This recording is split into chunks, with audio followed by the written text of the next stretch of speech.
Imagine stepping aboard a creaking wooden ship in the middle of the ocean. The boards shift beneath your feet, the air is thick with salt, and the horizon stretches endlessly in every direction. It's not a comfortable cruise or a romantic adventure. This is a pirate ship, and you are now part of its crew. The smell of tar, wet rope, and stale water fills your nose. The gentle rocking of the waves is almost hypnotic, but beneath that calm surface lies a life full of hardship, discomfort, and rules that would test even the toughest person. Before we dive into the details, if you enjoy exploring the less glamorous side of history, don't forget to leave a like on this video and subscribe for more slow-paced historical deep dives. Now, let's begin your week aboard a pirate ship and find out why you might not last even 7 days. When you first set foot on a pirate ship, the world you knew on land disappears instantly. The deck is a living, shifting surface. Every plank under your boots has been worn down by years of salt water, sun, and countless feet. The boards are rough, splintered in places, and often damp from sea spray. It is not the wide, steady ground you are used to. Here, nothing is ever still. The ship's design is cramped, every space calculated to fit the most cargo and crew possible. Cabins are small and airless, with ceilings so low that most adults have to stoop when walking. Your sleeping space is not a bed, but a narrow hammock strung between wooden beams. These hammocks sway constantly, side to side with the motion of the ship, up and down as people pass by, and they offer little comfort. The fabric is stiff, worn, and often damp from the humid sea air. At night, the sound of creaking timbers, the slap of waves, and the occasional shout from the night watch will make deep, uninterrupted sleep almost impossible. You quickly realize that privacy is a luxury that doesn't exist here. You share this space with dozens of other crew members, all of whom are constantly moving, eating, repairing gear, or simply trying to find their own spot to rest. Personal belongings are few and far between. Perhaps a small bag with a change of clothes, a knife, or a bit of rope. Anything valuable is kept hidden, as theft among pirates is not uncommon. The air inside the ship is heavy and stale. Ventilation is poor, and with so many bodies in close quarters, the smell of sweat, tar, rope, and preserved food mixes into a constant background odor. Fresh air is only available on deck, but even there, the wind can whip salt spray into your face, leaving your skin sticky and your lips dry. Your first tasks begin almost immediately. A newcomer to the crew is expected to work without complaint, no matter how tired or seasick they may feel. You might be sent to scrub the deck, not with fresh water, which is carefully rationed, but with seawater and coarse brushes. The salt stings your skin, and the rough bristles bite into your hands. Or perhaps you'll be ordered to help haul ropes, your muscles straining as you pull against the weight of heavy sails in the wind. There is no gentle introduction, period here. The ship is a workplace first and foremost, and every crew member is expected to pull their weight from the moment they arrive. The captain and senior crew members watch new recruits closely. Any sign of laziness, hesitation, or defiance will be noticed, and punishments can be swift, though not always violent. They are designed to humiliate and remind you of your place. As the sun sets on your first day, you begin to understand the rhythm of life at sea. Meals are quick and simple, eaten standing or sitting on whatever surface is available. The food is often dry, hard, and salty, designed to last for months without spoiling. Water is precious, and you might only be given a small ration each day, barely enough to quench your thirst. By the time night falls, your body is sore, your clothes are damp with salt and sweat, and you are already questioning whether you can endure another day in this place.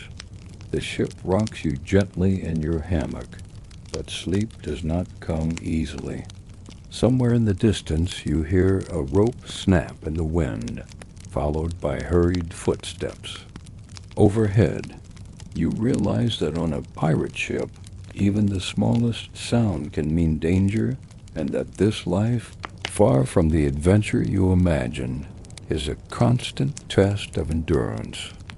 Morning on a pirate ship does not begin with a peaceful sunrise or the gentle sound of birds.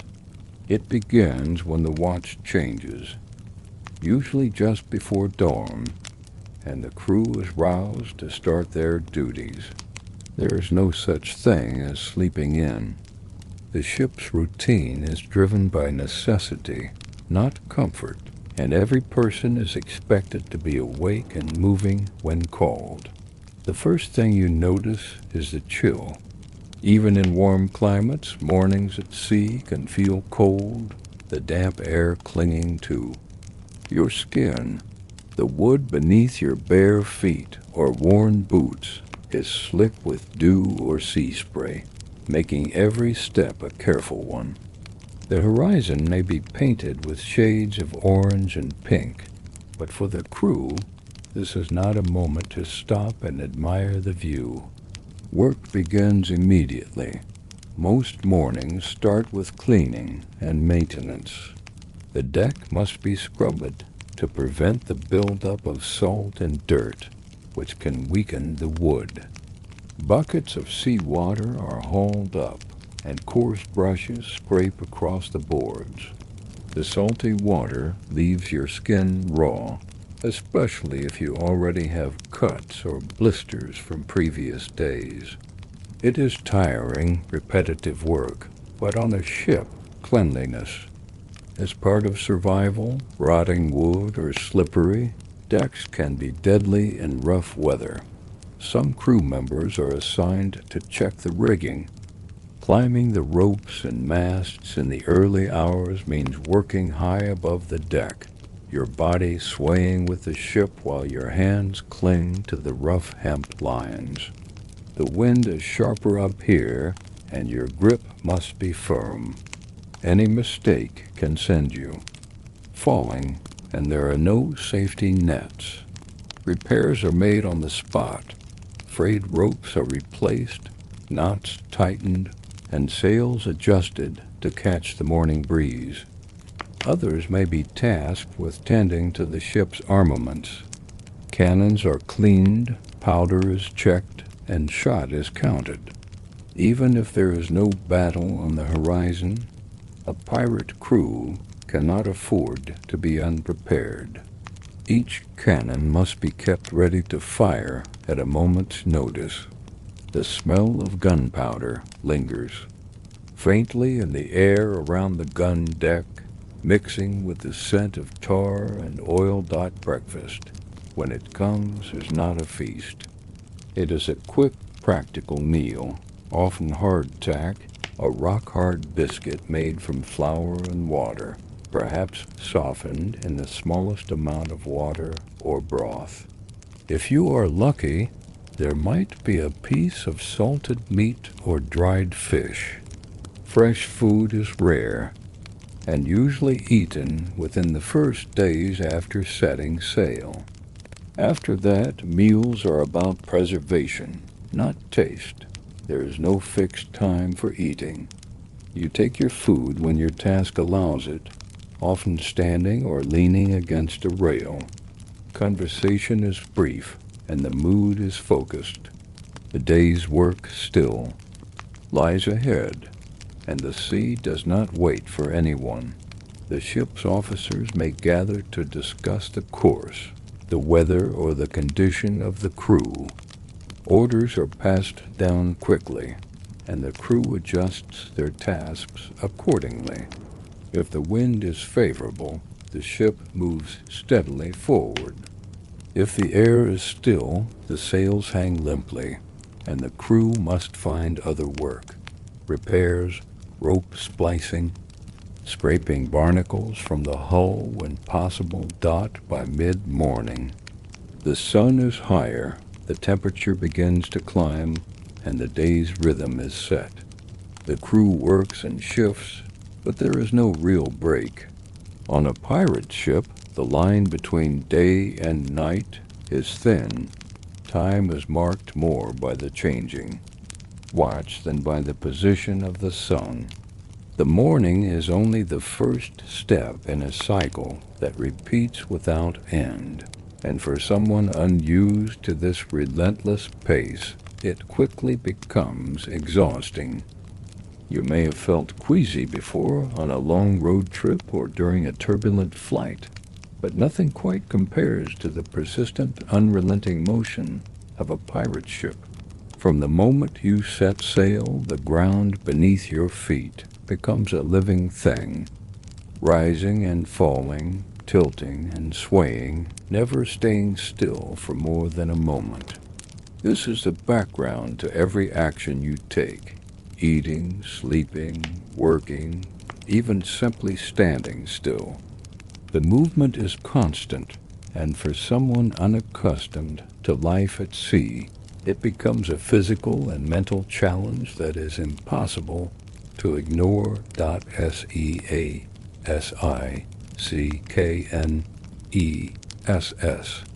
is the first great enemy of a new crew member. It begins subtly, a strange heaviness in the head, a faint churning in the stomach. The horizon, though beautiful, refuses to remain still. Your inner ear struggles to make sense of the shifting world around you, and the result is a sensation that robs you of strength and focus.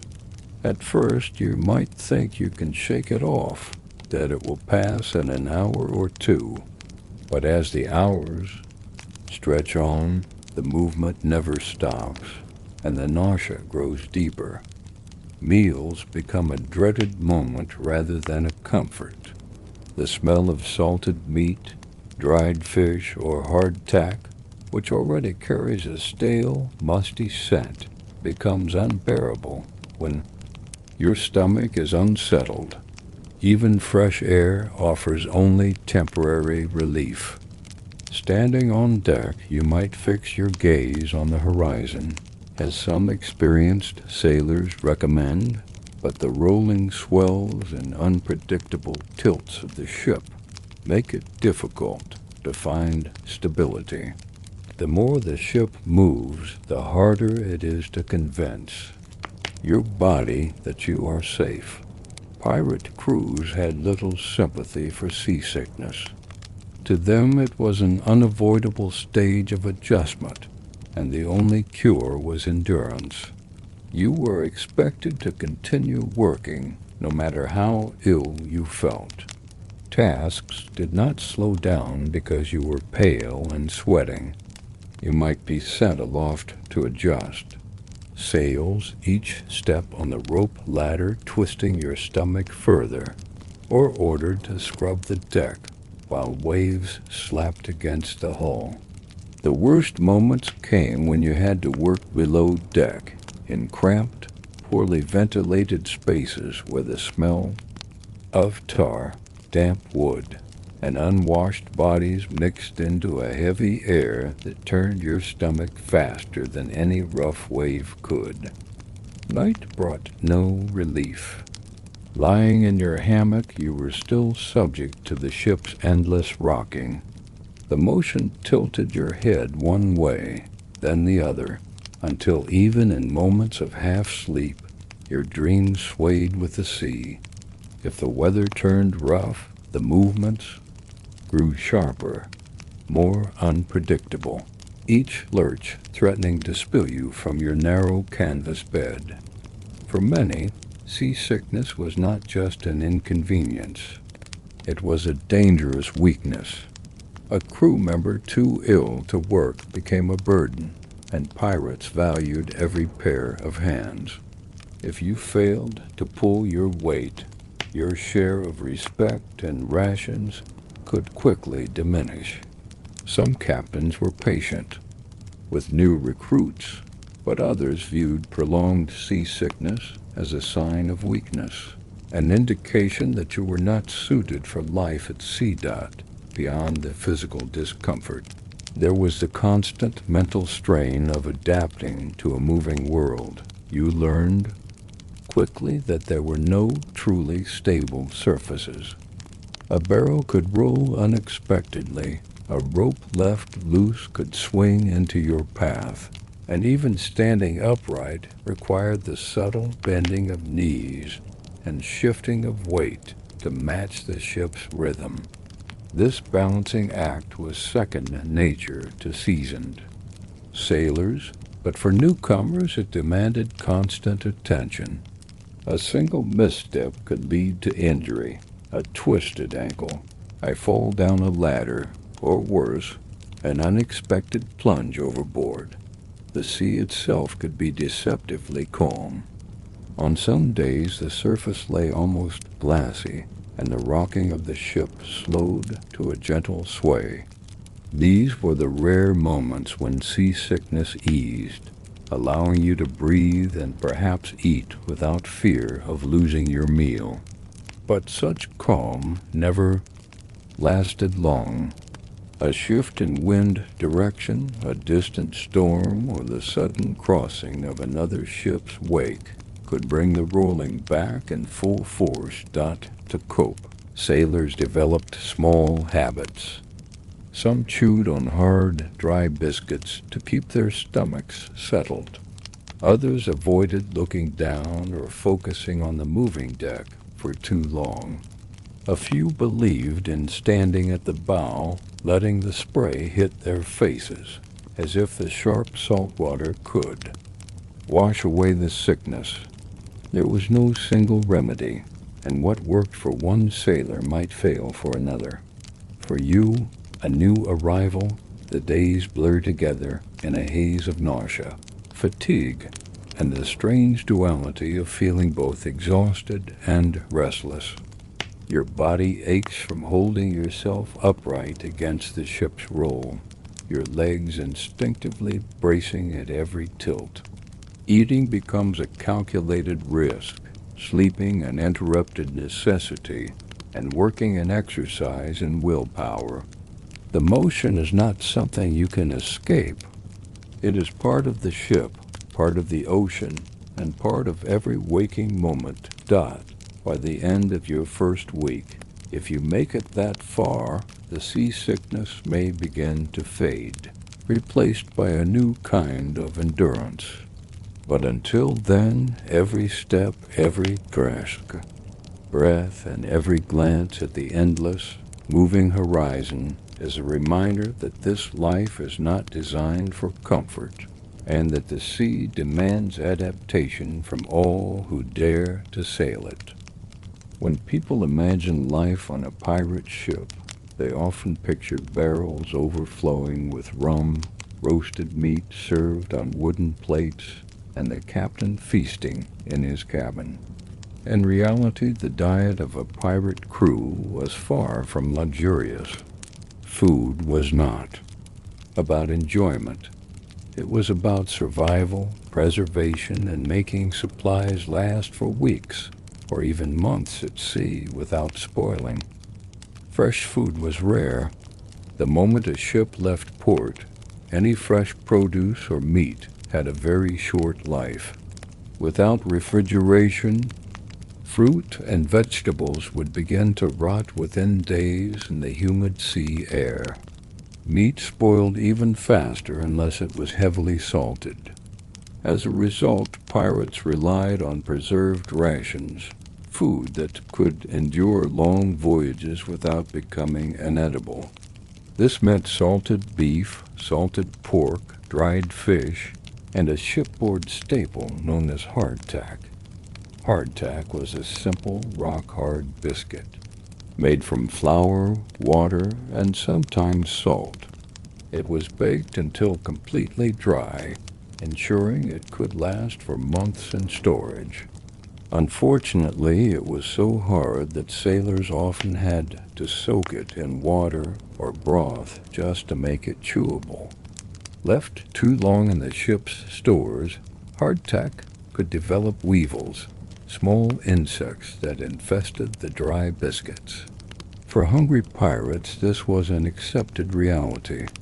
The weevils were usually tapped out before eating, though in desperate times they might be ignored entirely. Salted meat was another staple. The curing process allowed it to survive long periods without refrigeration, but it also made the meat tough and extremely salty. Sailors sometimes boiled it to soften it and wash out some of the salt, but fresh water was too valuable to waste on cooking.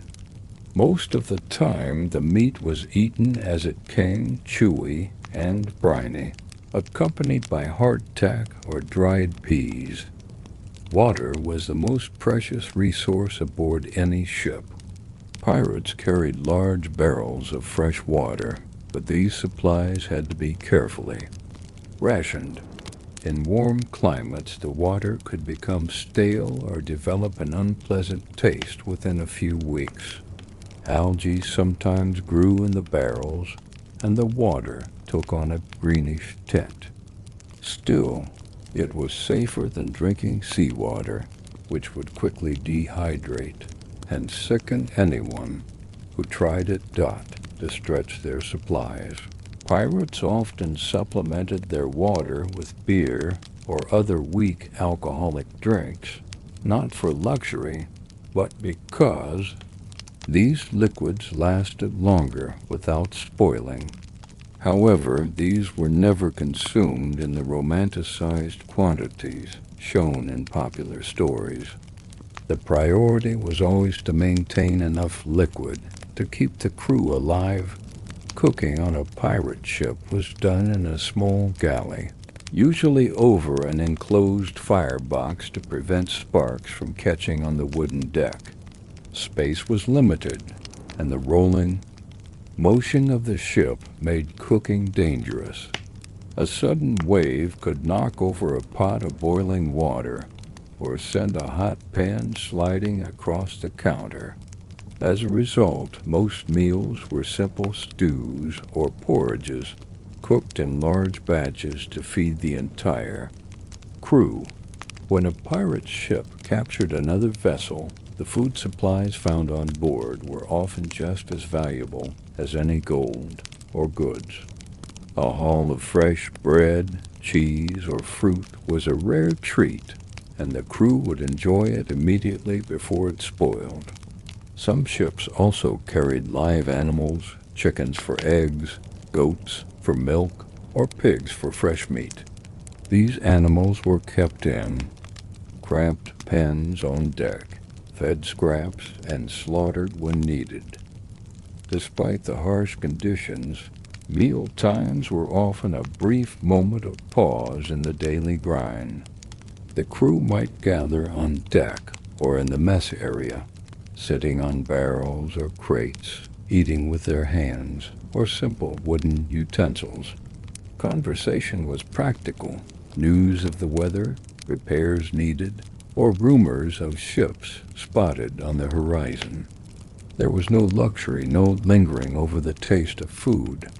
Every bite was about energy, not enjoyment. For a newcomer, the diet was an adjustment. The salt-heavy meals left you thirsty, but water was rationed, so you learned to drink sparingly. The texture of hardtack could hurt your teeth, and the smell of the meat might turn your stomach. But in time, necessity overcame distaste. You ate what was available because there was no other choice. In the end, the food and water on a pirate ship reflected the realities of life at sea, practical, durable, and far removed from the romanticized feasts of fiction. It was a diet built for endurance, not pleasure. Another reminder that life on a pirate ship was a constant balance between survival and scarcity. Many imagine pirate ships as places of pure freedom, where every crew member lived without rules and did whatever they pleased. The reality was far more structured. Life at sea demanded order, even among those who lived outside the law.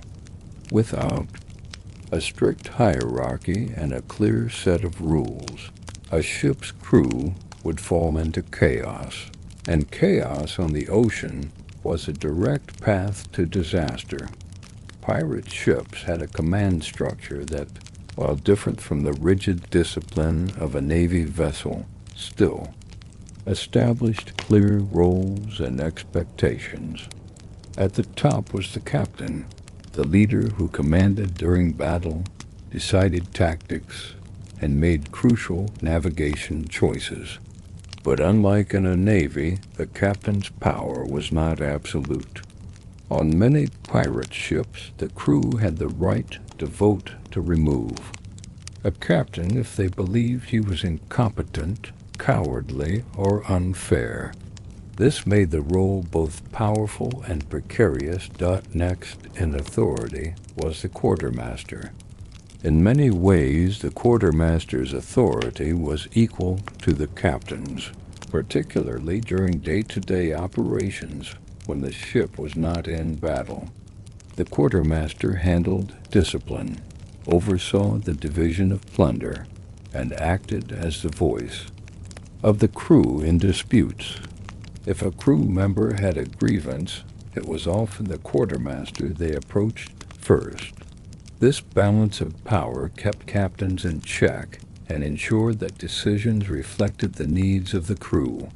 Below them were other key officers: bosun in charge of the rigging, anchors, and general maintenance of the ship; gunner, responsible for the cannons, powder, and ammunition, ensuring weapons were ready for combat; carpenter, essential for repairing damage to the ship's hull and masts, especially after storms or battles; sailing master managed navigation, reading charts, and guiding the ship safely; cook, though not an officer in rank, still vital, as food could mean the difference between a healthy crew and one crippled by illness.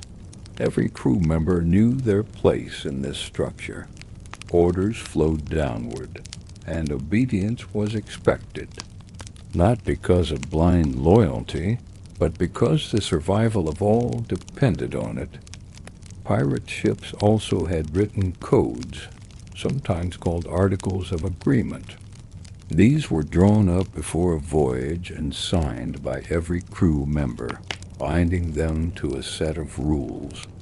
These rules varied from ship to ship, but they commonly covered equal share of plunder according to rank and role, with bonuses for dangerous duties; strict bans on theft from fellow crew members; regulated use of weapons to prevent drunken fights from turning deadly; quiet hours at night, allowing the crew some rest; punishments for breaking the code, ranging from loss of pay to marooning. On a deserted island, discipline was enforced firmly. The quartermaster often acted as judge in disputes, and punishments were meant to deter others from breaking the rules. These could include flogging, extra duties, or in severe cases, being left ashore with minimal supplies. a fate feared by all God. It may seem strange that pirates, who broke the laws of nations, adhered so strongly to their own rules. But the ocean was an unforgiving place. Without cooperation, trust, and a shared understanding of expectations, a voyage could quickly collapse. A pirate ship was a community as much as it was a workplace, and the code was the foundation that kept that community functional. Even leisure was regulated in subtle ways. Gambling with dice or cards was common, but debts could not spiral out of control. Disputes over games were settled quickly to prevent long grudges. Music, singing, and storytelling were encouraged when work allowed. But certain times, particularly during dangerous navigation or storms, required silence and full attention. For a newcomer, adjusting to this structured world could be challenging. You might expect lawlessness only to find that nearly every action had a protocol. If you wanted to eat, you followed ration rules. If you wanted to rest, you waited for your shift to end. If you spoke to an officer, you addressed them with respect, even if their authority came not from a crown, but from the vote of the crew. Over time, these rules became second nature. You learned the rhythm of the hierarchy, the balance of authority between captain and quartermaster, the unspoken rules about when to speak and when to remain silent. And while it might not match the romantic freedom you imagined before boarding, it was the order that kept the ship sailing and kept you alive. A pirate ship was never still, even when the sails hung slack in calm weather. The movement of the waves, the constant pull of the wind, and the strain of carrying heavy masts and rigging meant that every single part of the vessel was under stress all the time. Life at sea was not simply about traveling from one place to another. It was a continuous fight against decay. Saltwater corroded metal, swelled and cracked wood, and wore down rope until it frayed to the point of snapping. A ship was always dying in small ways, and the crew's job was to keep it alive. The moment you set foot aboard, you learned that maintenance was not an occasional task, but a daily one. There was no such thing as a day off from repair work. Even after long hours of sailing, you might be ordered to scrape barnacles from the hull, patch a tear in the sails, or oil the pulleys to keep them from seizing. Every man had his role, and the list of jobs never ended. The rigging, the network of ropes, lines, and cables that controlled the sails demanded constant attention. Hemp ropes were strong, but under the weight of the sails and the constant friction against wood and metal, they could wear thin in a matter of weeks. Crew members climbed the masts to inspect the rigging, testing each line by hand and replacing any that showed signs of weakness. The higher you went, the more the ship swayed, and working at such heights meant balancing on narrow yards while keeping both hands busy. The sails themselves were another constant worry. Made from heavy canvas, they could withstand strong winds, but a sudden squall or misjudged maneuver could rip them open. Sail makers on board worked with heavy needles and palm thimbles, stitching repairs while the cloth flapped and snapped in the wind. Sometimes these repairs had to be done mid-voyage, with the crew clinging to the yards and sewing as the ship pitched beneath them. The hull, the main body of the ship, also suffered from the sea's relentless assault. Salt water soaked into the wood, encouraging rot, while small marine creatures bored tiny tunnels through the planks. To combat this, the crew regularly scraped away growth and applied tar to seal and protect the wood. The smell of hot tar was ever present on a working ship, a mixture of sharp resin and smoke that clung to your clothes and skin. Inside the ship, metal fittings and weaponry had to be cleaned and oiled. Cannons were checked for rust, powder was kept dry in sealed containers, and small arms were maintained in case of sudden conflict. Rust could ruin a weapon just as quickly as it could weaken the ship's anchors or nails. Every few days, parts of the crew were assigned to weapon upkeep, ensuring that if a battle came, nothing would fail for lack of care. The deck itself needed regular scrubbing to prevent the buildup of salt and grime. This wasn't just for appearance. A slippery deck could be deadly in bad weather. Seawater and coarse brushes were used, scouring the planks until they were rough enough to provide solid footing. On sunny days, the deck dried quickly, the boards warming beneath your feet. On damp days, the wood stayed slick, and you could never let your guard down. During storms or after long voyages, the carpenter's work became even more vital. Any crack in the hull had to be patched immediately, sometimes with the ship still at sea. This might mean hammering wooden wedges into a leak while waves crashed over the side, or reinforcing a mast that threatened to split. The carpenter's tools were kept in perfect condition, not because of pride, but because a broken chisel or dull saw could cost lives if repairs had to be made in a hurry. Even when no immediate repairs were needed, preventative work was constant. Ropes were coiled and stored properly. Spare sails were folded and kept dry, and barrels were checked to make sure water or supplies hadn't spoiled. The smallest oversight could lead to bigger problems later, and on a pirate ship, bigger problems could easily become disasters. For a newcomer, the endless cycle of repairs could be exhausting. You might expect bursts of activity followed by rest, but maintenance filled the gaps between sailing duties.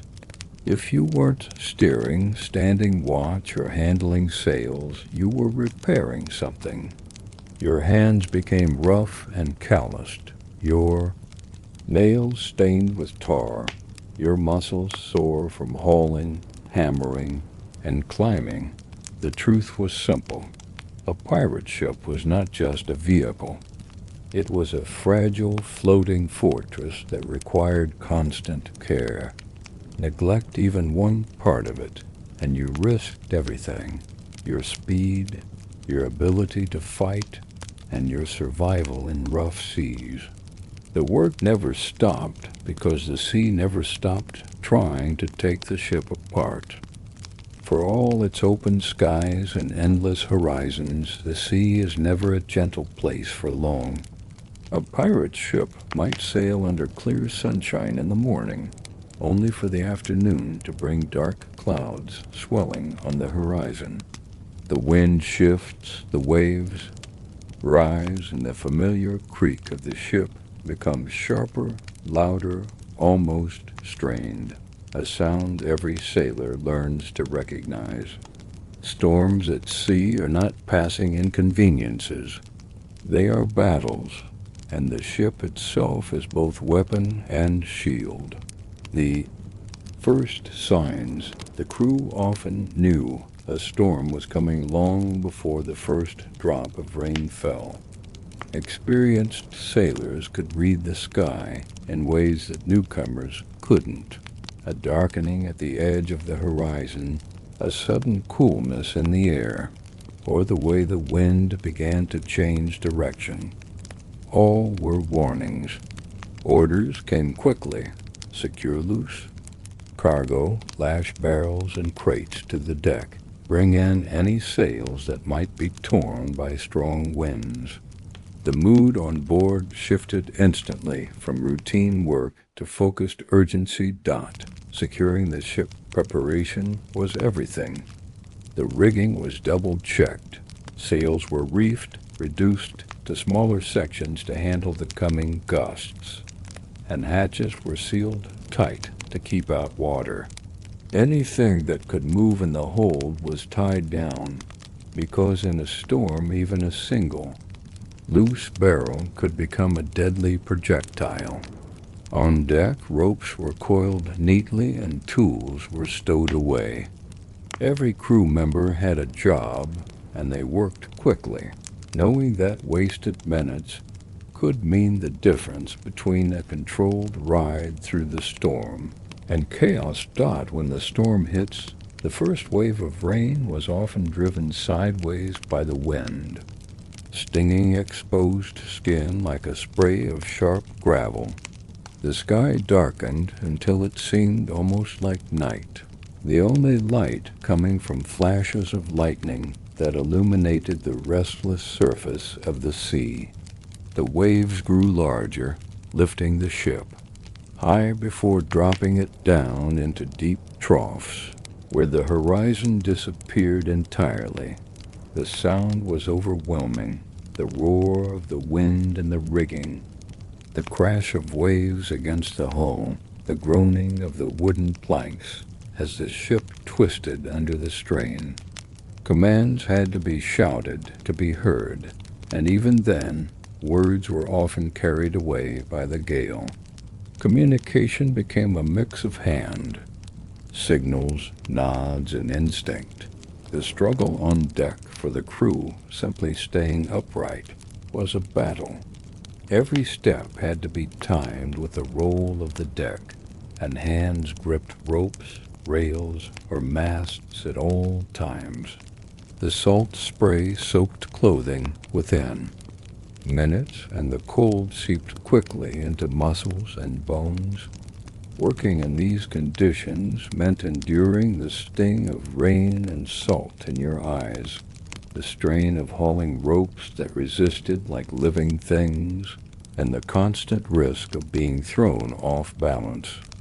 One of the most dangerous tasks during a storm was adjusting the sails. A torn sail could cripple the ship's ability to maneuver, but reaching it meant climbing the rigging in winds strong enough to toss a man like a rag doll. Up there, high above the deck, the ship's movements were magnified. A single swing could take you several feet off your intended path, and one slip could be fatal. Below deck, during a storm below deck, the experience was different, but no less difficult. The air was thick with dampness, and the sounds of the storm above were amplified by the wooden walls. Cargo shifted, despite being tied down, creaking and groaning in time with the ship. Water leaked in through seams, and the crew worked constantly to pump it out. The smell was a mixture of wet wood, tar, and the faint, sour tang of seawater. Anyone trying to rest, sleep was impossible. The hammock swung violently, sometimes twisting into knots, and every jolt of the ship threatened to spill you onto the floor. In these moments, the constant motion that defined life at sea turned into a violent, unpredictable assault on every sense. Aftermath, when the storm finally passed, the work was far from over. The crew emerged into a world transformed. Skies clearing, but the deck littered with broken ropes, torn sails, and scattered debris. Exhausted sailors immediately began repairs, patching holes, replacing lines, and tending to injuries. Sometimes the damage was minor. Other times a mast might be cracked, the hull damaged, or essential supplies lost overboard. For a newcomer, a single storm could feel like a lifetime. The physical exhaustion, the mental strain of constant danger, and the sheer power of the sea left little room for romantic ideas about piracy. It was a reminder that the ocean did not care about your plans, your courage, or your skill. It demanded respect, and it punished those who failed to give it. Even among hardened sailors, there was always a quiet relief when a storm passed. The sight of the horizon under sunlight again, the feel of steady wind in the sails, and the sound of calmer waves against the hull were small comforts. But every man knew that the next storm could come without warning, and the preparation for it never truly stopped. Life aboard a pirate ship was already hard when you were healthy. The endless work, the rough food, the constant motion of the sea. But the real test of endurance came when illness or injury struck. In an age before modern medicine, a wound or sickness that would be treated easily on land could become a slow, painful ordeal at sea, sometimes ending in death. The constant threat of injury. The work itself was dangerous in ways that could injure even the most careful sailor. A misstep on the slick deck could mean a twisted ankle or a broken bone. A rope pulled too quickly through the hands could leave deep burns or even strip skin.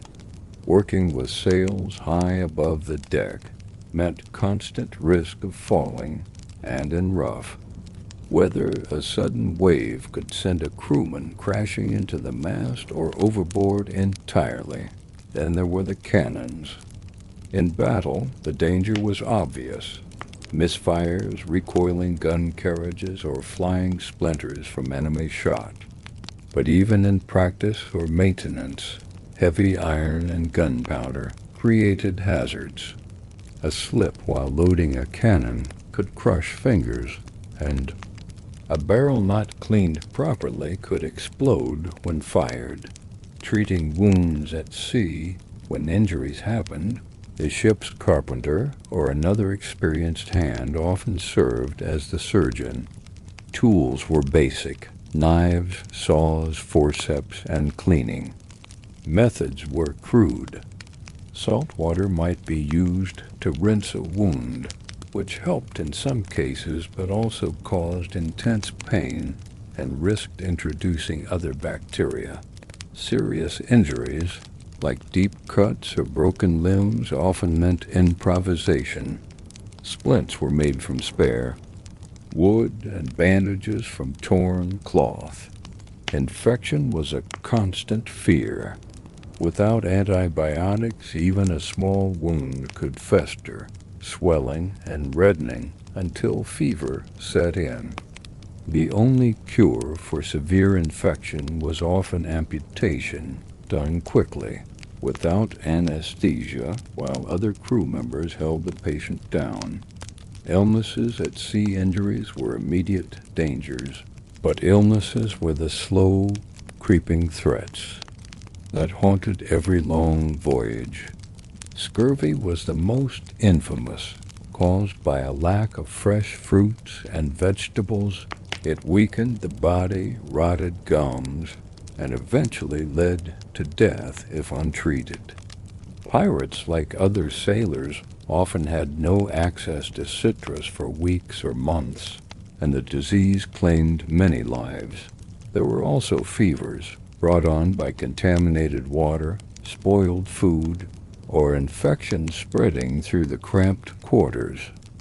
Dysentery could sweep through the crew in days, leaving men too weak to stand, dehydrated, and unable to work. Colds, coughs, and lung infections were common, especially after working in wet clothing during cold nights. The ship's sick bay There was no real sick bay on a pirate ship, only a space where the ill or injured could lie in their hammocks or on the floor, out of the way of the crew's main duties. The smell in such places was heavy, a mix of sweat, damp cloth, and untreated wounds.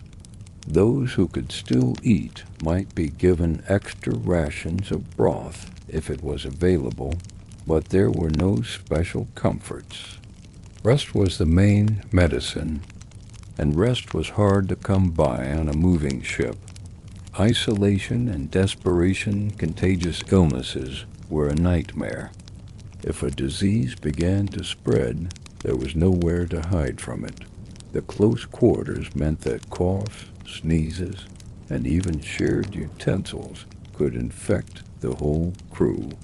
In extreme cases, very sick individuals might be left ashore at the next landfall, either in a friendly port or on a sparsely inhabited island. It was a cruel choice, but one the crew sometimes made to protect their own survival. Death at sea, when someone died aboard a pirate ship, burial on land was not always possible.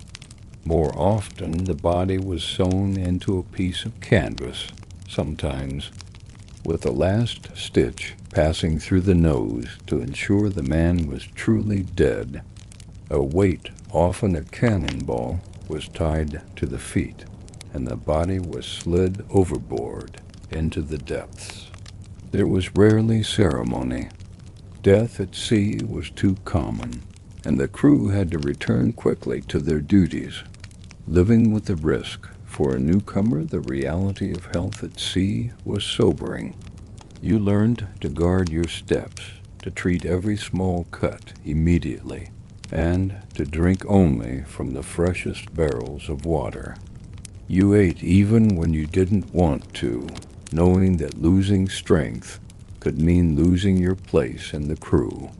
The sea offered no mercy, and the ship had no luxuries to ease pain or sickness. It was a simple truth. Aboard a pirate ship, you stayed. Alive by staying strong, and when sickness came, you endured it as best you could. Some recovered. Many did not. The ocean kept moving either way. On a pirate ship, there was no such thing as a regular day and night like on land.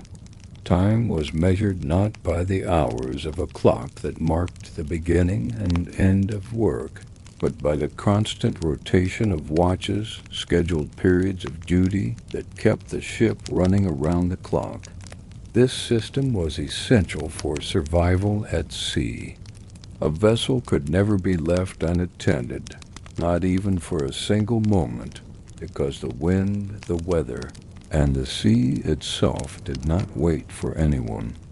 Every man aboard had to take his turn in the endless cycle, and the rhythm it created could be as exhausting as the work itself.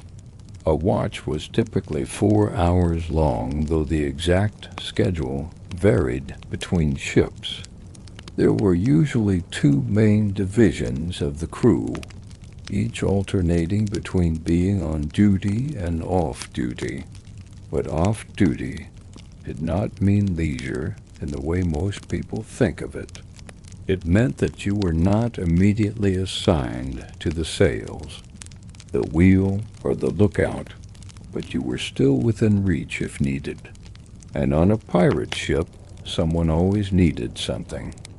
During your watch, you might be steering the ship, standing as lookout high in the crow's nest, adjusting sails to match the changing wind, or patrolling the deck to keep an eye on the horizon for other ships.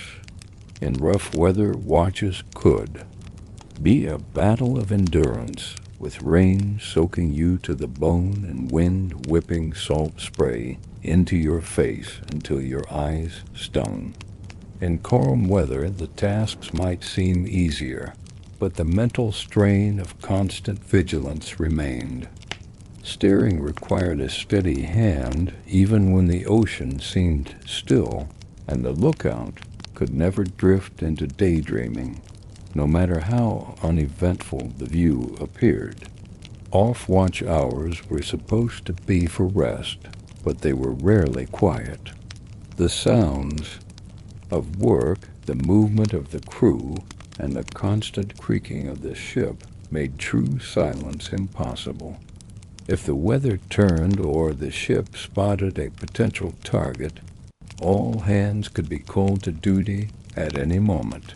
Even if you had just finished your watch and lain down in your hammock, sleep was often taken in short, broken intervals, leaving men in a state of permanent tiredness. Meals had to be fitted in around your watch schedule. You might eat at dawn one day and at midnight the next, depending on your rotation. The food was whatever was available at the moment, often eaten quickly, before returning to your post. Personal time was minimal, and activities like mending clothes, sharpening a blade, or even simply washing yourself had to be squeezed into these unpredictable gaps. The watch system also meant that you saw the sea at all hours, in all moods. You might be on duty under blazing midday sun, sweating as you hauled ropes, or you might be alone on the deck at 3 in the morning, the ship lit only by lanterns, the water around you black and silent except for the slap of waves. Some sailors grew to love these quiet, eerie moments when the world seemed reduced to the ship and the sea. For others, they were unsettling, a reminder of how small and isolated you were out in the open ocean. The constant change of schedule was hard on the body. Your internal sense of day and night blurred, replaced by the knowledge of when your next watch began. Fatigue was a constant companion, and the physical strain of the work made it even heavier. There was no room for complaints. Everyone endured it, and anyone who tried to avoid their duties quickly lost the respect of the crew. The watch system was the heartbeat of the ship. Without it, sails would flap uselessly in the wrong wind. The ship could drift off course, and danger could come unnoticed. For a newcomer, the adjustment was one of the hardest parts of life at sea. You learned to work when ordered, sleep when possible, and be ready at all times.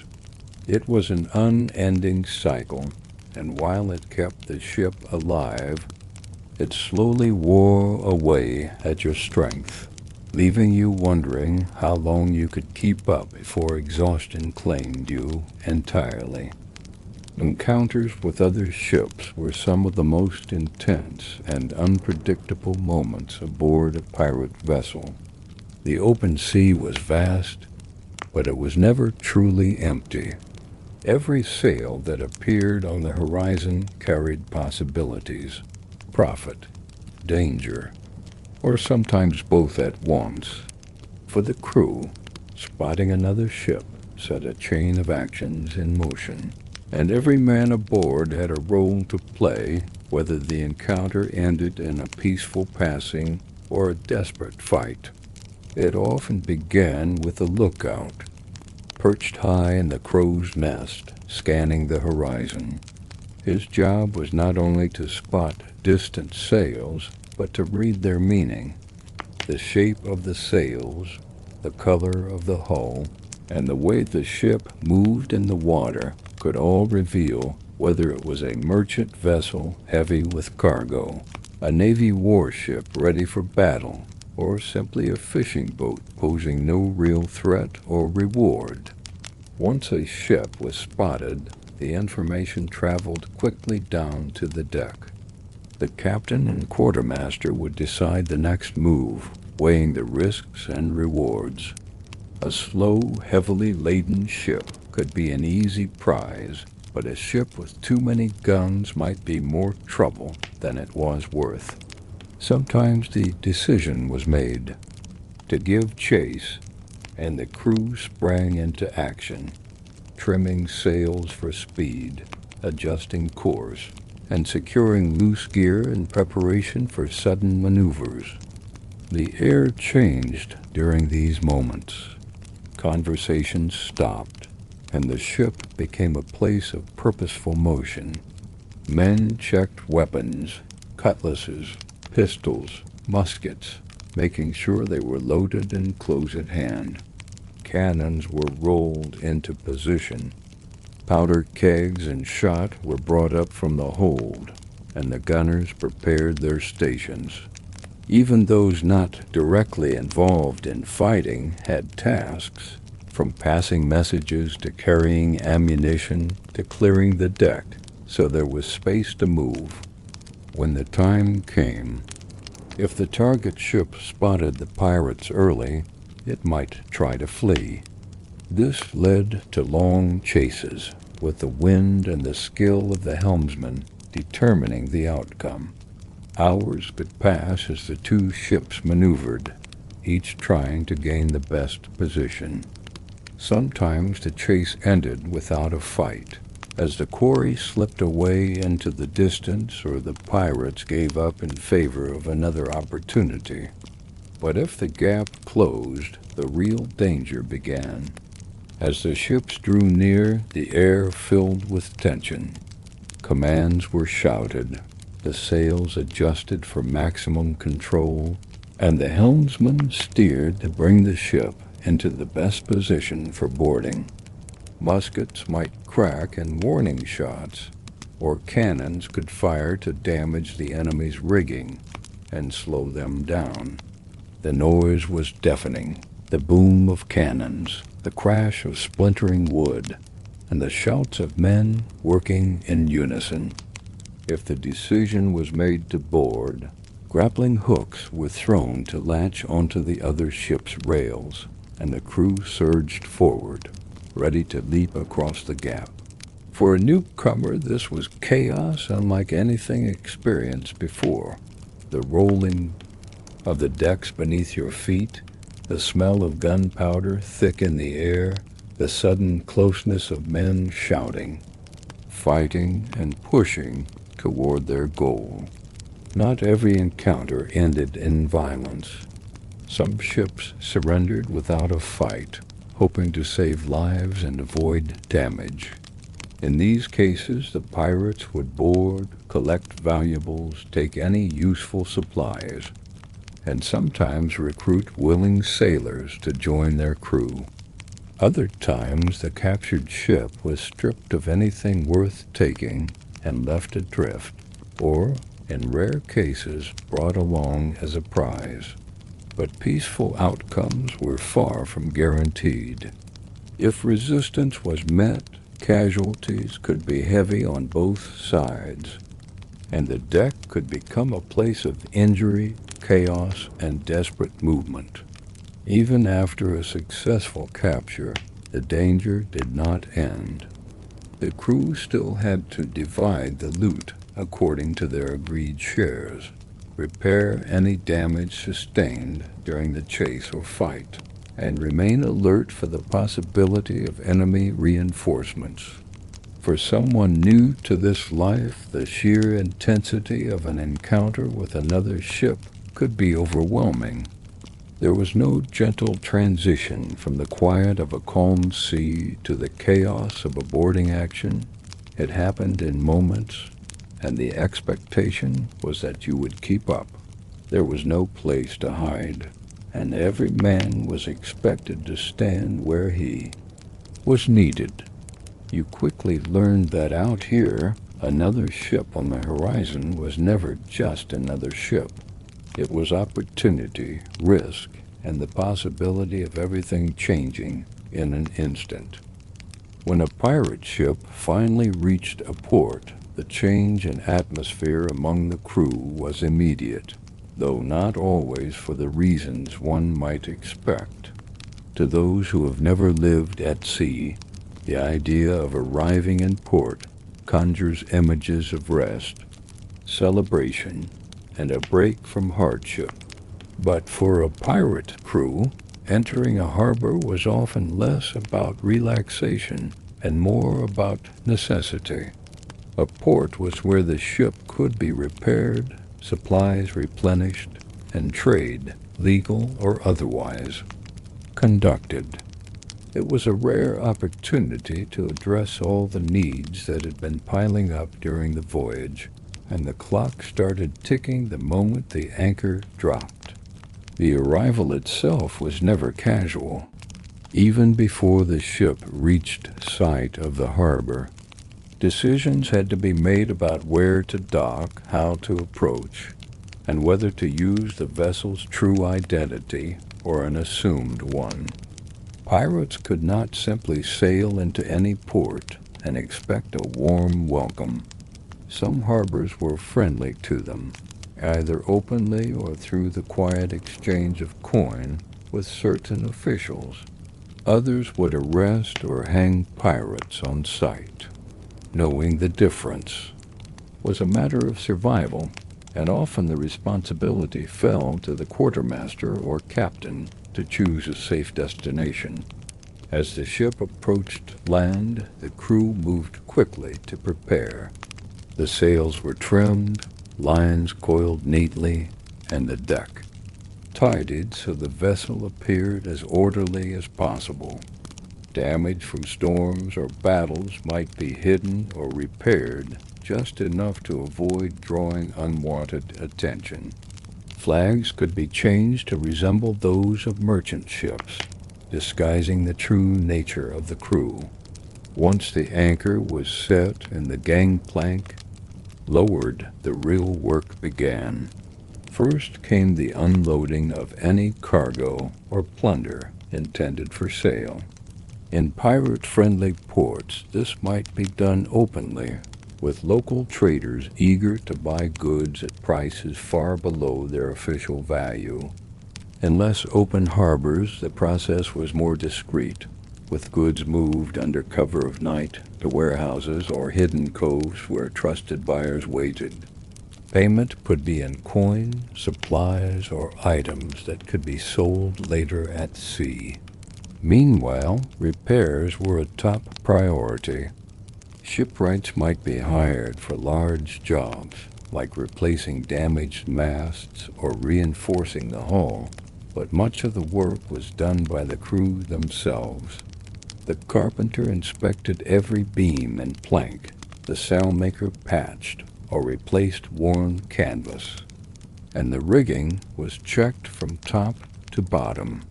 The smell of tar and freshly cut wood filled the air around the dock, mixing with the scents of the port, fish markets, cooking fires, and the faint tang of salt on the wind. Resupplying was another major task. Barrels of fresh water were rolled aboard, food stores replenished with whatever could last the longest at sea, and essential items like rope, pitch, and ammunition restocked.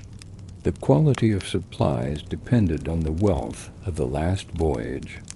A crew that had taken rich prizes could afford better food, perhaps even some fresh fruit and vegetables to ward off scurvy for a time.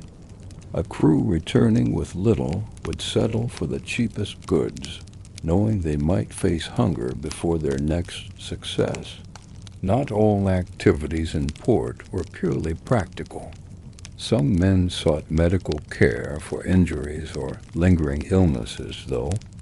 Treatment was often crude and expensive. Others went in search of news, of trade routes, valuable ships, or political changes that might affect where they could safely sail.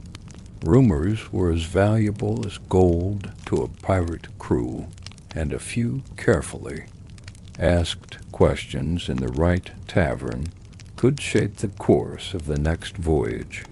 For the crew, shore leave was a double-edged sword. Time on land meant solid ground underfoot, the chance to stretch legs and breathe air that did not carry the heavy scent of the ship. But it also carried dangers. brawls in taverns, entanglements with local authorities, or simply spending all. One share of plunder before the ship even set sail again could leave a man in a worse state than when he arrived. Some ports were home to informants who sold information about pirate movements to the authorities, making discretion essential. The captain and quartermaster often set strict rules for time in port. Curfews might be imposed to ensure that the crew returned before dawn, ready to sail if needed. In particularly hostile regions, guards might be posted at the gangplank to control who came and went. Breaking these rules could lead to punishment, just as it would at sea, for the safety of the entire crew depended on readiness and discipline. For a newcomer, the first time in port after weeks at sea could be overwhelming. The noise, the smells, the sheer number of people felt like another world entirely compared to the confined life aboard. But the demands of resupply, repair, and readiness quickly stripped away any romantic notions of leisure. Port life for a pirate was not a holiday. It was an essential fleeting window to prepare for the next stretch of hardship. And that window could close without warning. A sudden tip from an informant, a change in the tide of politics, or the appearance of an enemy ship could force a hasty departure. The anchor would be raised, the sails set, and the land would slip away again, leaving only the endless sea ahead. In the end, the life of a pirate was measured not in long stays ashore, but in the brief, urgent intervals when land was near. Ports were not homes. They were pit stops, temporary refuges in a life spent in motion. The real home, for better or worse, was the ship, and every day in port was simply a preparation for the return to it. Weapons on a pirate ship were not merely tools of intimidation. They were essential for survival. Every member of the crew, no matter his primary duty, was expected to know how to handle them. Encounters with other ships could turn violent in. Moments and hesitation or incompetence in a fight could cost lives. Training for combat at sea was not a matter of formal drills on a tidy parade ground. It was woven into the daily life of the ship, taking place between watches during calm seas, or even in the cramped spaces below deck. Pirates used a mix of weapons, each suited to different circumstances. The cutlass was a favorite, short, sturdy, and easy to maneuver in the tight quarters of a ship's deck. It was less likely than a long sword to become tangled in rigging or caught on rails, and its curved blade was ideal for quick, slashing strikes. Muskets and pistols were also common, though they had serious limitations. Muskets could be deadly at range, but their accuracy was poor compared to modern firearms, and they were slow to reload. A skilled gunner might manage 2 or 3 shots in a minute under ideal conditions, but in the chaos of battle, reloading could take longer. Pistols, often carried in pairs or more, were useful for a single close-range shot before switching to a blade. Then there were the ship's cannons, the most powerful weapons on board. Each cannon required a team to load, aim, and fire. The process was loud, physically demanding, and dangerous. Powder had to be measured and handled with care to avoid accidental explosions. Cannonballs were heavy and needed to be rolled into place, rammed down the barrel, and fired with precision if they were to hit a moving target at sea.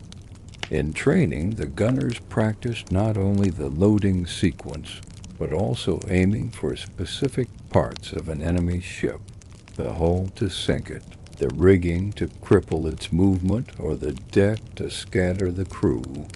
Training often began with basic handling. New recruits were shown how to grip a cutlass, how to swing it efficiently without wasting energy, and how to defend against attacks.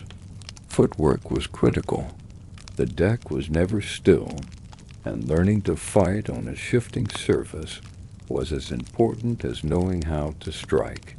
Men practiced bracing their stances, adjusting to the roll of the ship, and keeping their balance while attacking or retreating. Firearms training involved learning how to load powder and shot quickly, how to keep the weapon dry in wet conditions, and how to aim while the ship moved beneath you.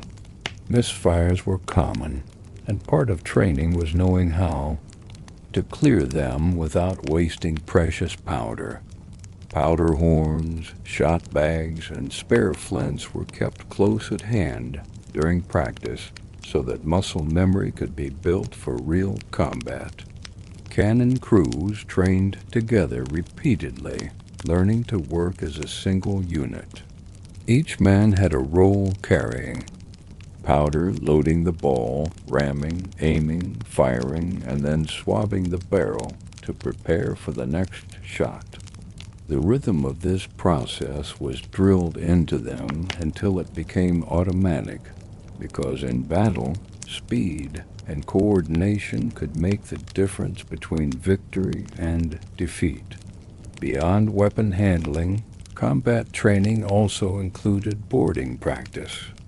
The crew rehearsed how to throw grappling hooks to catch the rails of another ship, how to pull the vessels together, and how to surge across the gap quickly without falling into the water. They learned to fight up or down stairways, to clear the deck of opponents, and to move toward key points like the helm or the captain's quarters. These drills were exhausting, especially under the sun, but they built the endurance needed for real engagements. For a newcomer, the sheer variety of weapons and skills to learn could be overwhelming. You might spend one day practicing with a cutlass until your arm ached, the next loading and firing muskets until your hands were blackened with powder, and the next hauling on ropes during mock-boarding actions. There was little room for error, because in real combat, mistakes were paid for in blood. Weapons had to be kept ready at all times. Cutlasses were cleaned and sharpened. Firearms were kept dry and oiled, and cannons were covered when not in use to protect them from the salt air. Ammunition was stored carefully in the hold, with powder kept in sealed barrels to reduce the risk of accidental ignition. This constant care was as much a part of training as the drills themselves. Combat training at sea was not about glory or style. It was about efficiency, survival, and ensuring that when the moment came, every man could do his part without hesitation.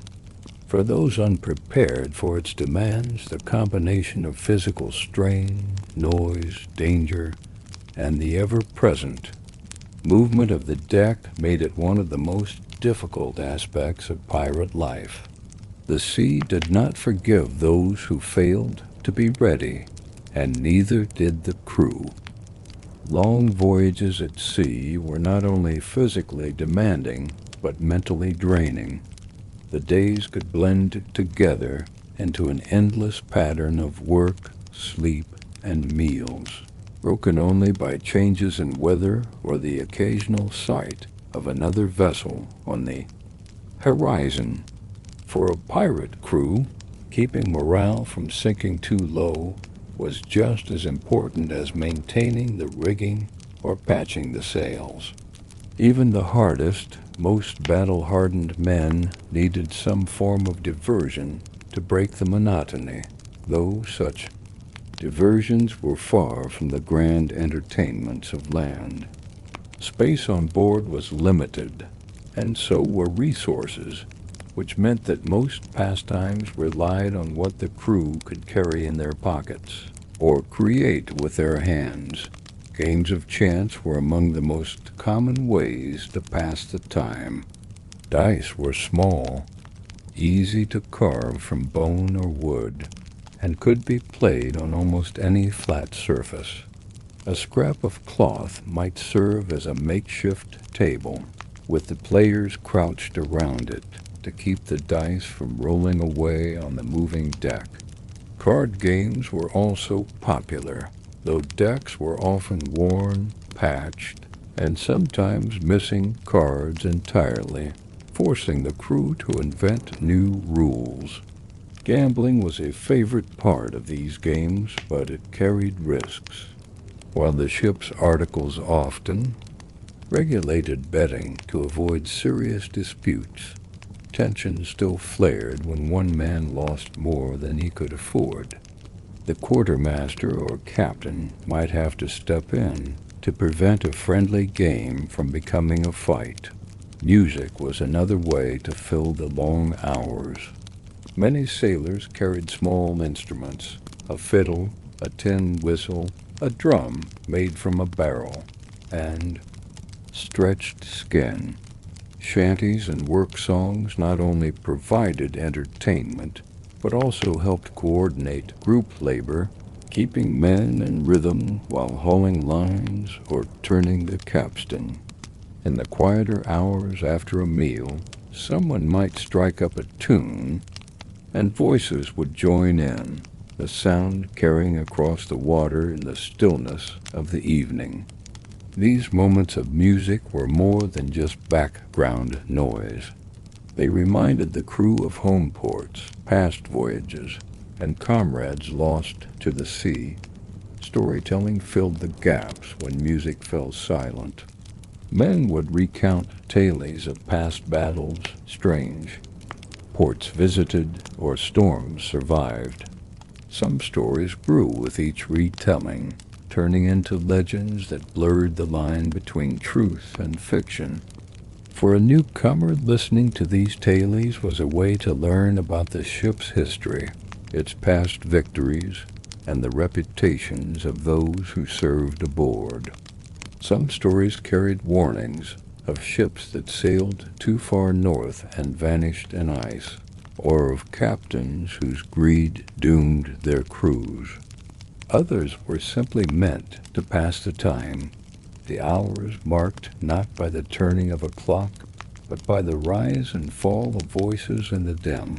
Lantern light, craftwork also had its place. Idle hands were often set to making or repairing small items, carving wood into decorative pieces, braiding rope into belts or handles, sewing patches onto clothing, or fashioning trinkets from bits of metal and bone. These activities served both as hobbies and as practical contributions to the ship's daily life. A well-made rope splice could save time during repairs. A sturdy leather sheath could keep a blade safe and sharp. Not all entertainment was peaceful.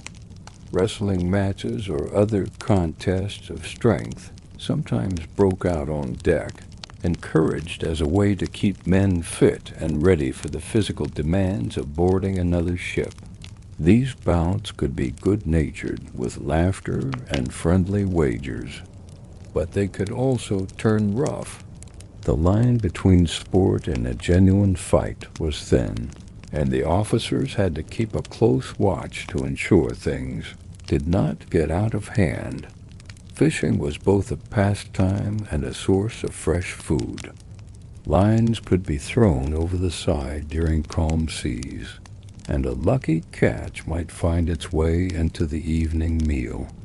This provided variety in the otherwise monotonous diet, and gave the crew a reason to linger in relative peace during the quieter parts of the day. Some men prided themselves on their skill with a line, boasting of the largest fish caught on past voyages. Even rest itself was a form of entertainment in its own way. On a ship where work could be constant and sleep scarce, any spare moment to stretch out in a hammock or lean against the rail was cherished. Men would watch the horizon, track seabirds gliding in the air, or simply close their eyes and let the sound of the waves wash over them. These small respites, though not exciting, were essential for keeping a crew functioning on long journeys. For someone new to the life, these simple diversions might seem inadequate compared to the amusements of land, but at sea they were treasured. Every game, song, and story helped knit the crew together, creating bonds that could mean the difference between unity and chaos in the heat of battle. Entertainment aboard a pirate ship was not about luxury, it was about survival of the spirit. Without it, the long days would stretch endlessly, and the isolation of the open sea would weigh too heavily on even the toughest sailor.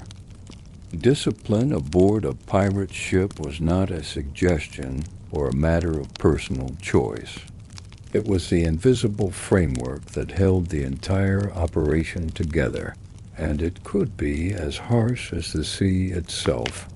While outsiders often imagined pirates as lawless rogues doing whatever they pleased, the truth was that a functioning ship required order, and that order was enforced with a firmness that could shock anyone expecting nothing but freedom.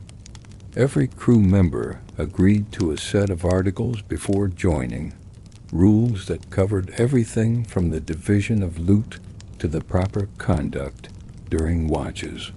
Breaking these rules meant punishment, and the nature of that punishment depended on the seriousness of the offense, the mood of the quartermaster, and sometimes the patience of the captain. The most common offenses were neglect of duty, theft from fellow crew members, drunken disorder when alertness was required, and disobedience during combat or critical maneuvers. Even small lapses could have severe consequences at sea, where one person's carelessness could endanger the entire crew. For minor infractions, punishments could be physical, but short-lived. Flogging with a rope's end was a frequent method, delivering sharp blows that left red welts and lingering pain, but allowed the offender to return to duty. Being set to extra work was another common response, cleaning the deck repeatedly, hauling water for hours, or assisting the carpenter with the most grueling repairs. These tasks were meant not only to punish, but also to serve as a reminder that every man had to contribute. For more serious breaches, the penalties grew harsher. Theft from another pirate was considered one of the worst crimes, undermining the trust that was vital for life in such close quarters. A proven thief might lose his share of plunder entirely, be forced to repay in goods or coin, or in extreme cases be marooned on a deserted island with minimal supplies. Marooning was a punishment feared by all. It was essentially a slow death unless the unlucky man was rescued. Desertion in port was also viewed severely. If caught, a deserter could be flogged brutally or even executed, depending on the captain's decision and the crew's vote. Mutiny, or even the whisper of it, brought the gravest response. A captain who suspected an organized challenge to his Authority would act swiftly, often with the support of loyal crew members. Mutineers might be hanged from the yardarm, shot, or more rarely, set adrift in a small boat with no navigational tools. While pirate ships sometimes replaced captains through crew vote, doing so outside the agreed-upon process was treated as a betrayal of the code itself. Punishment was not always about pain or isolation. Humiliation could be just as effective. A man might be made to stand bound to the mast for hours, visible to everyone, or ordered to wear a symbol of his crime, a stolen item hung around his neck, for example, so that no one would forget. In these moments, the offender standing among his peers could be damaged as much as his body. The officers responsible for discipline, usually the quartermaster, carried out their duties with a practical mindset. They were not interested in cruelty for its own sake. Punishment was a tool to maintain order, not to vent personal anger. However, tempers could flare, and in a crew made up of strong personalities, enforcement could sometimes turn personal. The most respected quartermasters were those who applied the rules consistently, regardless of friendship or favoritism. For a newcomer, the discipline system was a quick education in the seriousness of shipboard life. You might have joined expecting freedom from the constraints of land-based law, only to find that your behavior was watched as closely here as anywhere else, perhaps more so. You learned to keep your word, to pull your weight, and to respect the property of others. Every man relied on every other, and breaking that reliance could make you an outcast. On a pirate ship, punishment was never an empty gesture. Every lash of the rope, every hour of extra labor, and every mark of shame was a reminder that life at sea was built on cooperation and mutual trust. Without discipline, the crew would dissolve into factions, the ship would drift without purpose, and the dangers of the ocean would claim them all. Discipline was the steel in the ship's spine, and for those who could not live under it, the sea would soon teach its own harsher lessons. Time aboard a pirate ship was unlike time on land. Days did not unfold in familiar sequences of morning, afternoon, and evening, marked by the sun's rise and fall in a predictable rhythm. Instead, time was measured by the rotation of watches, the changing of the tide, the arrival of wind or its absence, and the small but necessary milestones of ship life. A sail mended, a deck scrubbed, a ration of food consumed. For someone unaccustomed to it, the effect was disorienting. Hours blurred together until they became simply stretches of light or darkness, work or rest, calm or storm. The ocean itself contributed to this distortion. Out here, there were no buildings, roads, or landmarks to serve as reference points. The view in every direction was the same, water meeting sky, horizon to horizon, with only the occasional cloud, formation or distant bird to break the pattern. On some days, this sameness felt endless, as though the ship were suspended in a world without boundaries or forward progress. On others, it was a source of comfort, a reminder of the vastness that kept enemies far away. The physical effects of this life were slow but unyielding. The constant motion of the deck shaped the body in subtle ways, a natural sway in your stance even on land, a constant readiness in your legs and core. Hands became permanently calloused from hauling ropes, tarred lines, and rough planks. Skin darkened from the sun or in colder climates, cracked and burned from wind and salt. Muscles ached in the morning from the strain of climbing rigging or working cannons, and the damp air crept into bones during long night watches, settling as a chill that never entirely left. Sleep patterns shifted to match the demands of the watch schedule. Instead of long, uninterrupted nights, rest came in scattered fragments, 3 hours here, 2 hours there, often in a hammock that rocked with the ship's movement. The body learned to take what it could get, dropping into deep sleep quickly, waking just as fast, and returning to work without complaint. Over time, this constant cycle of partial rest left a lingering weariness that no amount of idle hours could completely erase. The mind, too, was shaped by the relentless passage of time at sea.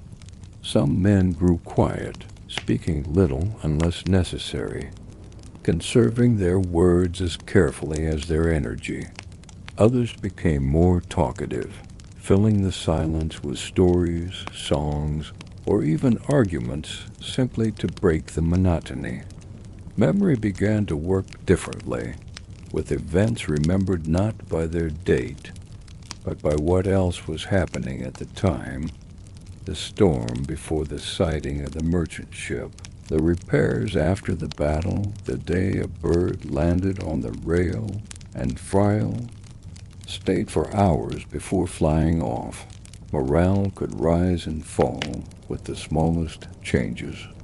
A favorable wind after days of sluggish sailing might lift spirits, just as the sight of another ship on the horizon could send a murmur of excitement or caution through the crew. Conversely, a stretch of becalmed seas, with the sails hanging, limp and the heat pressing down, could leave men restless, short-tempered, and more prone to quarrels. The weather, the success or failure of recent hunts, the condition of food and water stores, all of these played a role in shaping the mood aboard. Over weeks and months, the ocean left its mark not just on the body and mind, but on a man's sense of self. Life ashore began to seem distant, almost unreal.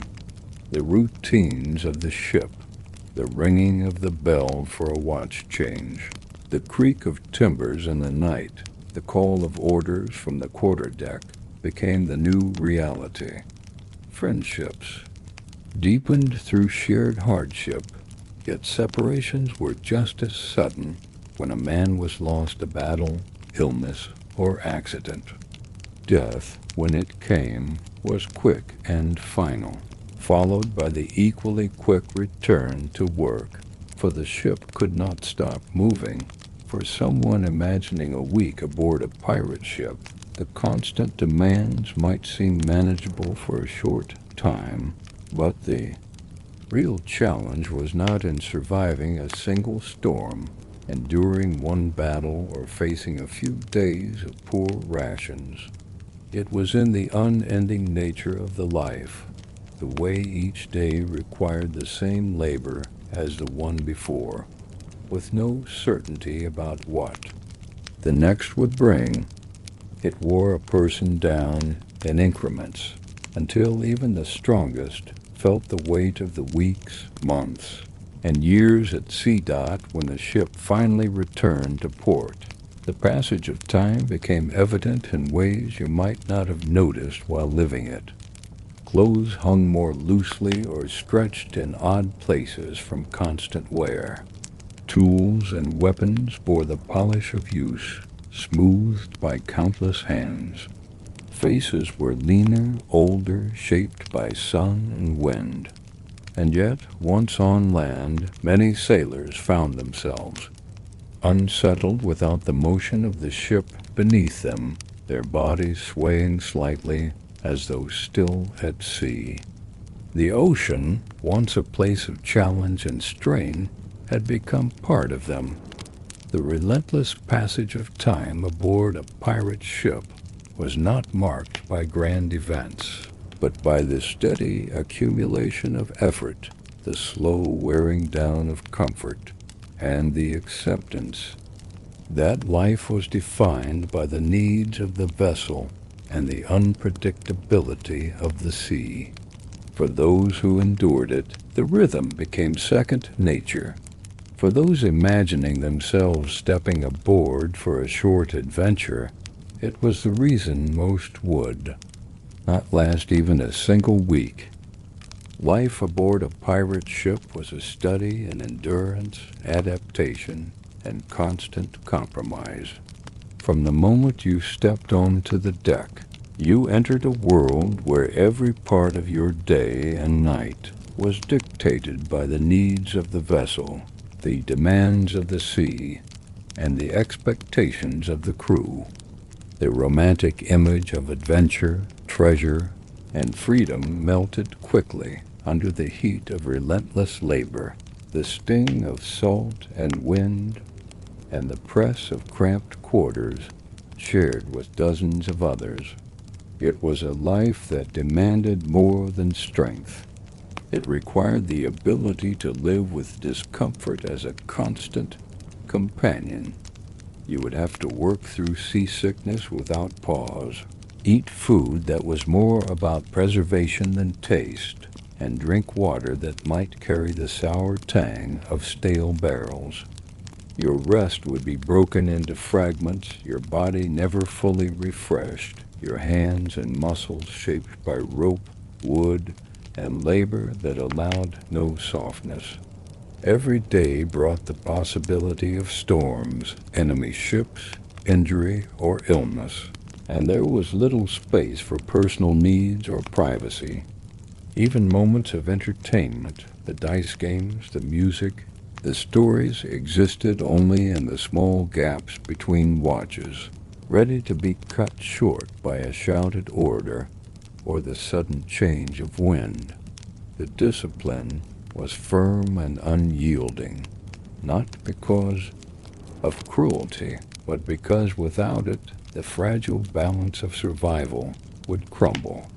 Every man aboard relied on every other, and the bond between crew members was as much about necessity as it was about camaraderie. Time itself seemed to stretch and contract in unpredictable ways, weeks marked more by the rhythm of the work than by the calendar. For many, the greatest challenge was not the danger of a single battle or the hardship of one long voyage, but the endless repetition, the knowledge that tomorrow would demand the same as today, with no guarantee of safety, comfort, or reward. This was the reality behind the legend, a life built on skill, cooperation, and constant readiness, where the ocean was both pathway and prison. It shaped those who survived into something different than they were when they first stepped aboard, and it cast aside those who could not adapt. For anyone picturing themselves in this world, the truth is simple.